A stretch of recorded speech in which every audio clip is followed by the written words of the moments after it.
Hey everybody, Coach Jack here from Common Sense Keto. Today we're going to review a video by Lane. He's a pretty standard calories in, calories out kind of guy. He really actually believes that you can eat whatever the hell you want on a diet. You can eat Pop-Tarts and cookies if you want, as long as you do so in moderation and it's sustainable for you and your calories are low enough.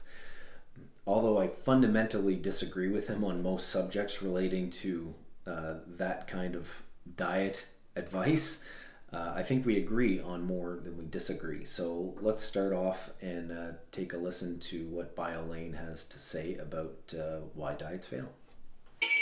Let's talk about why I think diets are failing. So first of all, we really don't have a weight loss problem. So even though 6 out of every 7 people who are overweight or obese can lose a significant amount of body weight, the weight regain statistics are shocking. Within a year, 70% will have put back on all the weight they lost. Within 2 years, that number jumps up to 85%. And within 3 years, that number is 95%. That means diets have a success rate of 5%. Okay, so on this point, we're 100% in agreement. This is straight data, this is fact. This is not even something to debate. 95% of people that go on a diet regain the weight within 3 years. So diets have a horrible, horrible success rate.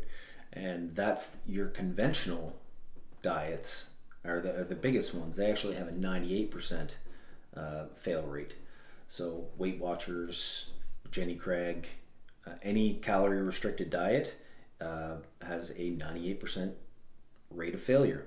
So even if you look at bariatric surgery, so people cut their stomachs out so they can eat, they still have a 5% success rate or a 95% fail rate. So in this, we're in 100% agreement. The big difference will come into why they have a 95% fail rate and what to do about that. That's where we branch off in different opinions. What's even worse is of those people, 1/3 to 2/3 will add more body fat than they originally had. So an example of this is my father. He did a ketogenic low-carb diet about 15 years ago. He lost 30 pounds in that diet. Within a year, he added it all back, and over the next 10 years, he went up another 30 pounds. Okay, so he says a very important point that most people that actually go on a diet, they not only regain the weight, but they tend to regain more weight. And he uses his father as an example. He went on a ketogenic diet many years ago. It probably wasn't ketogenic because ketogenic didn't really have a big place in the diet world 10 plus years ago. He said his father went on to regain the weight plus more, and over 10 years even more. He says he's not dogging on the ketogenic diet, but he's not dogging on the ketogenic diet either. And he's missing the big point as to why he regained the weight. He goes on to talk about sustainability a little later in the video, which I'll play, and it's a good point. But it's not because the ketogenic diet failed, it's because he went back to a normal diet. He went back to eating poorly. That's the only reason people regain weight. It's because they stop doing the lifestyle that they're doing and they move on to their old eating habits or potentially worse, and they gain the weight back. We'll get into more. He talks more about why people tend to gain more weight back, and we'll get into that a little deeper after he discusses it. But what was the reason that he regained it? Well, it was lack of sustainability. Whatever diet you're on, if you can't see yourself doing that diet, that lifestyle in 5 months, a year, 2 years, 5 years, then you have to rethink your plan because it's going to fail. Yeah, so another point that we're 100% in agreement on, any diet that you're not willing to stick to for the rest of your life is going to fail. So if you start a ketogenic diet and you can't see yourself sticking to it for the rest of your life, forget about doing it. It's not the right approach for you. You have to stick to whatever you're doing. If you just plan on doing something to lose weight and then go back to what you were eating before, it's not going to work. You're going to fail. You're going to regain the weight. The benefit of the ketogenic diet is once you actually hit your level of weight loss that you are happy with, you can start to incorporate a variety of foods. As long as they're still low carb, there's plenty of foods on low carb you can eat that will help you. You can be less strict. But in the weight loss phase, of course, you have to restrict a little bit more. You have to be a little bit more cognizant of the types of food that you're eating, and but not necessarily the amount you're eating. We'll talk more about that later. Also, yo-yo dieting, a significant problem. What is yo-yo dieting? Also referred to as weight cycling. So people who lose weight, gain it back, lose weight, gain it back, lose weight, gain it back. Why is this such a problem compared to maybe, say, somebody who dieted for a long time, regained it over a longer period of time? But basically, every time you diet, you are awakening the body's self-defense system. You have to think about fat loss as mini starvation. You're signaling to your body that energy is scarce. When energy is scarce, that can indicate famine. What is the body's response to that? The body's response is to defend you against starvation. Okay, so this is where we start to branch off into our differing opinions, and actually it's not even an opinion, it's physiology. So he says that fat loss is a sign of energy deprivation or starvation. Well, that's not necessarily true. What's a sign of energy deprivation is energy deprivation.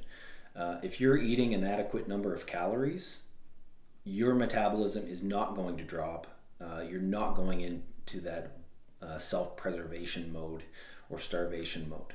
So he automatically thinks that weight loss has to do with energy deprivation or starving. And while that's the case in his method, it's not the case in my method. I've shown studies in the past from Andrew Pennington, who showed that you can lose weight eating a massive number of calories so long as carbohydrates are restricted. Lane doesn't believe in the insulin idea, that insulin is behind weight loss. He only believes that it's caloric restriction that causes weight loss, and if you're losing weight on a ketogenic diet, you must be restricting calories. So that's where we differ. But again, he's going to go a little bit deeper into this, and we're going to see more points that we agree on. I'm just not agreeing with the fact that it has to be, it's fat loss that signals starvation. It is not fat loss that signals starvation. It is lack of energy coming in that signals starvation. And if you only restrict carbohydrates and not restrict fat and not restrict calories, you can still lose weight by keeping insulin low. That is the huge differing point so far. Okay, so let's move on. All right, so what is this self-defense system? Well, it's basically a three-pronged attack that's developed over thousands of years of evolution to prevent you from starving yourself or from being starved. The purpose of this system is to reduce the energy gap. So when you diet, your fat cells shrink. This signals to your brain, particularly, that you're in an energy gap. And the energy gap results in more energy being desired than is required. So again, he goes off into talking about how fat loss signals all these cascades of events, slowing metabolism, and what we're going to get into later. It's not fat loss that signals this. It's lack of energy coming in. You can still lose weight while having adequate energy coming in so long as your insulin levels are low. So again, the big differentiation here is he's all calories in, calories out, and you have to be in an energy deprivated state. So yes, your metabolism will drop, which he's going to get into. So it's not that loss of fat from fat cells triggers this reaction. It's lack of energy coming in that slows thyroid function, that slows metabolism. Okay, let's move on. And basically, it's a three-pronged attack where the first prong is to reduce your caloric expenditure. Your lower total daily energy expenditure goes down. And we're going to do a whole video just on this part of it. But this is through metabolic adaptation, where you decrease basal metabolic rate, non-exercise activity thermogenesis, voluntary activity, and a whole host of other things that cause your total daily energy expenditure to go way down. Further, your brain, after integrating these signals from the adipose tissue, signals you to become hungrier and increase your energy intake. So to narrow this energy gap, you're lowering that calories out and attempting to raise calories in. This is going to make continued weight loss more difficult. Most of us who have done a diet know that if you start a diet, whatever intake you started out at, you don't just keep losing weight forever. Eventually you hit a weight loss plateau.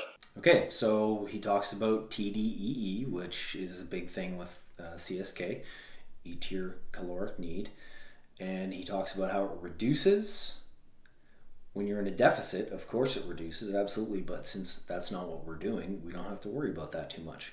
And then he also talks about you get hungrier trying to regain the fat that you lost or to make up your TDEE. Your body knows that you're dropping your metabolic rate and it wants you to eat more in order to bring that back up again.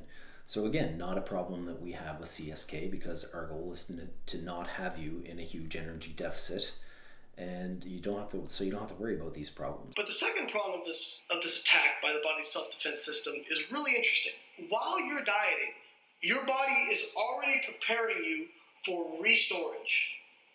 So we can see this in people who, when they refeed, there's what's called increased efficiency of refeeding. Normally, if you have a high-calorie meal, if you haven't been in a calorie deficit, your body will dissipate a lot of that energy as heat. Some of you might have actually experienced this before, where you have a high-calorie meal and you actually get hot. That's thermogenesis. That's wasting that energy as heat because your energy expenditure is higher. When you diet, you become much more efficient at storing that energy. It makes sense from an evolutionary perspective as well. If you were in a famine, when you came across a potential source of food, you would want to be able to capture all that energy without wasting it. The less you waste, the more you capture, the more you can reduce this energy gap. Okay, this part he talks about why you regain weight a little faster or a lot faster when you diet. And his perspective is that it's because you're more efficient at restoring fat after you've been on a diet. And while that's sort of true, the real reason is because you're actually less efficient at using energy. You've dropped your metabolic rate. You're using less energy than you were before the caloric restriction happened. So yes, technically the reverse is true. If you're less efficient at using energy, you'll be more efficient at storing energy. But I think he's looking at it from the wrong perspective. He's missing the fact that by reducing calories and cutting calories in the traditional way, you're ruining your metabolism, versus he's showing it as a benefit where you're more effective at restoring and replenishing your fat after a famine. That may have been the case in the past, but we're not there now. We don't have to damage our metabolism, and we don't have to be more efficient at regaining fat. We just have to keep our metabolism where it is by eating adequately, but eating foods that keep your insulin low so you can't store fat. That's the second prong of this attack. The third prong of this attack is to make future weight loss more difficult. And this is done through a lot of adipose tissue modifications that we're going to talk about. But specifically, there's actually evidence that at the end of a diet, in the what we call transition period, where you're going from weight loss to weight maintenance and then weight gain, there's a possibility that you can actually increase the number of your fat cells. Okay, so I found this part really, really interesting and confusing. I've not seen much data showing that adipose tissue actually modifies during weight loss, other than it reduces in size because it releases the fat from inside. But as far as anything else, I mean, there's hormones like leptin and ghrelin that slightly modify, they change, but it's not really on any genetic level that makes the fat operate in a different way. Fat leaves, fat comes in, the cells get smaller, cells get bigger, and then he talks about cells actually increasing when you lose weight and regain weight.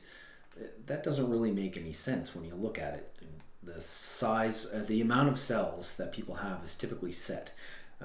There's a lot of stuff out there right now that's really promising about personal fat threshold, where some people will gain weight very easily. They'll grow fat cells very easily, regardless of what they eat.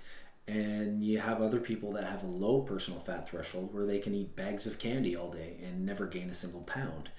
So, and that's got a lot of implications with insulin resistance. People that gain weight easily, might not necessarily get insulin resistance as quickly as those that don't gain weight quickly, because fat cells are actually protective against insulin resistance. If you can keep putting that glucose away into fat cells and growing new fat cells, then you're a little bit better protected against somebody that can't.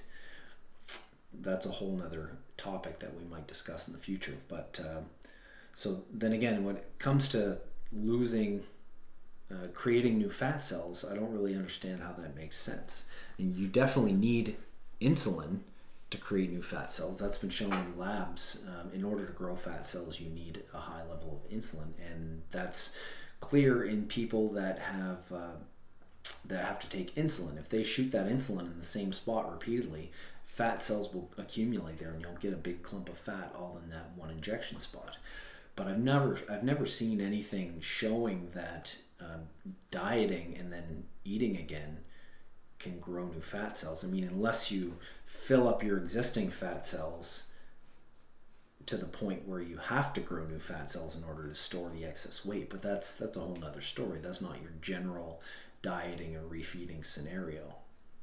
This, I think, explains a lot of why people tend to yo-yo diet, or what we call weight cycle.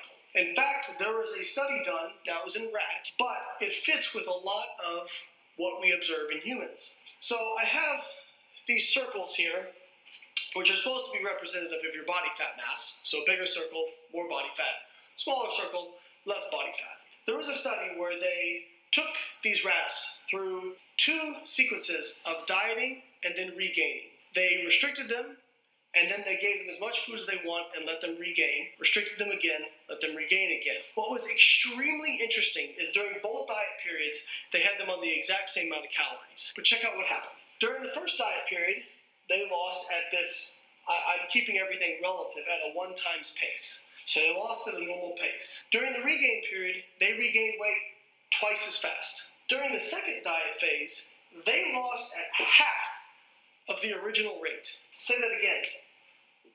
Half of the original rate. And they regained in the second phase at 3 times the original rate. Again, this is in animals, but we see this in humans too. We see people who, the more times they try to diet, the more body fat they gain. And in fact, there is a strong correlation between the number of times that people try to diet in their life and how much fat they gain. Okay, so yo-yo dieting. Yeah, we agree 100% on this. Yo-yo dieting is terrible. Every single time you lose weight, regain it, lose weight, regain it, lose weight, regain it. Every single time it gets harder and harder and harder to lose weight. Now, where we differ is the reasoning as to why this happens. So he goes on to talk about an experiment on rats, but it's true, it's seen in people as well, that first cycle of weight loss, they lost weight at a 1 times rate. They regained it doubly as quick. Next time they lost it slower, regained it faster again. He seems to think that this is something to do with some fat modification, fat cell genetic modification. It's not. It's very easily explained, and the reason why it's danced around in the way it is with most calorie in, calorie out people is because they don't want to admit that calorie in, calorie out is damaging. Now, there's a very simple explanation as to why you lose weight fast and then slower and regain it faster and then so on, so on. The simple reason is it's a fact, and he's even said so, that when you restrict calories in diet like that, you drop your metabolic rate. And yes, it recovers to an extent, but the more and more you do it, the less and less it recovers. You're just prolonging or extending this this defense system. You're exacerbating the problem every single time you lose weight and gain it back again.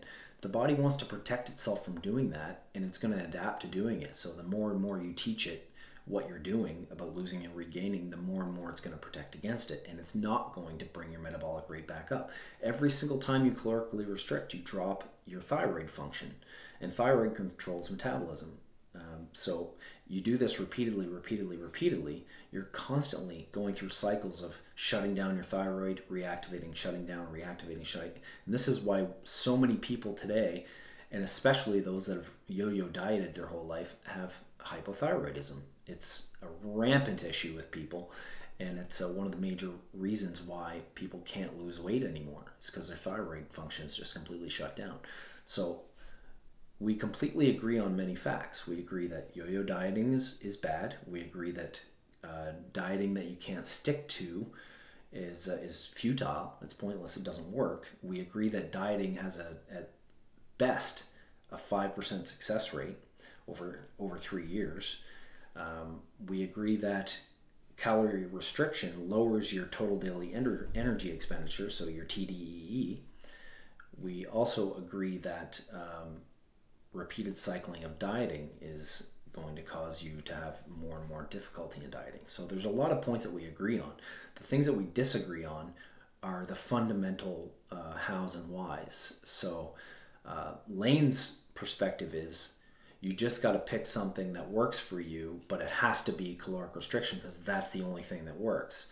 So in order to lose weight and keep it off for the rest of your life, you have to starve and you have to become okay with starving. So if that means you're okay with having a cookie every day as long as you're under your calorie levels, that's fine. You can eat Pop-Tarts if you want. He actually says this in an interview he does on Joe Rogan. You can eat Pop-Tarts if you want, so long as you eat within moderation and you stick within your calorie limit. Well, that is the epitome of the reason why people that never had a weight problem cannot tell you, a person who struggles with weight, how to lose weight and keep it off. Lane is a bodybuilder. Lane has never had a weight problem that he didn't bring on himself by the typical bodybuilding bulking and cutting phases. So he's not like you or I. He wasn't 300 pounds and had to get down to 200 pounds. He wasn't 400 pounds and had to get down to 300 pounds. He's been lean his whole life. He reads a lot of textbooks and comes up with ideas, but has never had to actually put it in practice himself. It's not logistical, and it's not something easy to do, to put yourself in a starvation state where you're hungry all the time and stay there for the rest of your life. He actually does a video later on, which I'll review, about reverse dieting. And reverse dieting is exactly what Common Sense Keto is about.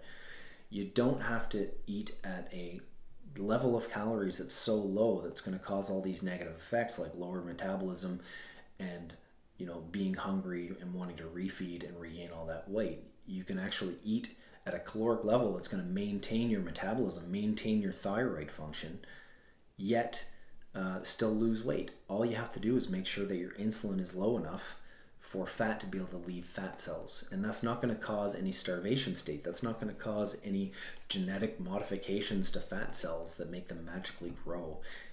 And there's another point about the reason people on all these studies that he's doing, in these rats especially, regain weight faster and they regain more fat each time they do it, and they have a harder time losing weight.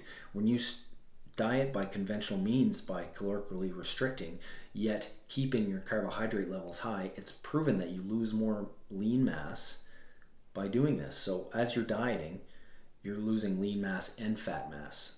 Whereas in a ketogenic diet, it's been shown that ketones actually downregulate gluconeogenesis, which is the using of protein to make glucose that your body needs. That's downregulated, so you lose less lean mass. You lose more fat mass, less lean mass, so you maintain that lean mass. And lean mass is what builds your metabolic rate. So in traditional dieting, you're losing lean mass as well as fat mass. So you're even further dropping your metabolic rate. And this was shown in a study by Stephen Phinney, the grandfather of the ketogenic diet. He coined the phrase nutritional ketosis. He showed in a study that when calorically restricted, if you look at two groups of people, one group that has no exercise and one group that does 2 hours of exercise a day, the people in the group that exercise, their metabolic rate drops dramatically further than those just calorically restricted by about 17% more. So exercising more, moving more while you're calorically restricted even decreases your metabolic rate even further. So you can see there's a lot of things we agree on and there's a lot of things we disagree on. I think the fundamental thing is looking deeper than just connections. All these studies that he looks at and all these models, it shows something, but it doesn't show the mechanisms as to why something's happening. And the most recent studies that are coming out are actually showing that doing a ketogenic diet has a metabolic benefit to it. The high energy of the fat coming in keeps your metabolic rate higher than it does on a standard calorically restricted diet or a standard diet of any type. So, I mean, we need to look past this calories in, calories out. So what is sustainable? Starving yourself to lose weight and staying that way forever, or eating an adequate amount of energy and losing weight and keeping that weight off longer? It's pretty clear to me which is more sustainable. But again, if you don't want to do a ketogenic diet for the rest of your life, or a low carb diet for the rest of your life, it probably isn't a diet that's going to work for you. And that's something we strongly agree on with the calories in, calories out world. Hopefully we can do, I can do more of these videos and show the places we agree on and the places we disagree on. And maybe we can move more to a consensus about what, what is the actual cause of all these things and what's the best way to approach it. So that's it for today. Thanks for watching. As always, if you can subscribe down below, it really helps me out, helps me continue to make these videos, helps me to keep doing research and making posts on the Facebook group. Again, if you want to get more information, go check out the Facebook group at facebook.com/groups/commonsenseketogenics. I'll put the link down below. And you can always visit our blog at www.commonsenseketogenics.com, and the link will be below as well. If you have any comments, leave them below. If you have any requests for future videos, leave them below, and I'll do my best to get to them as soon as I can.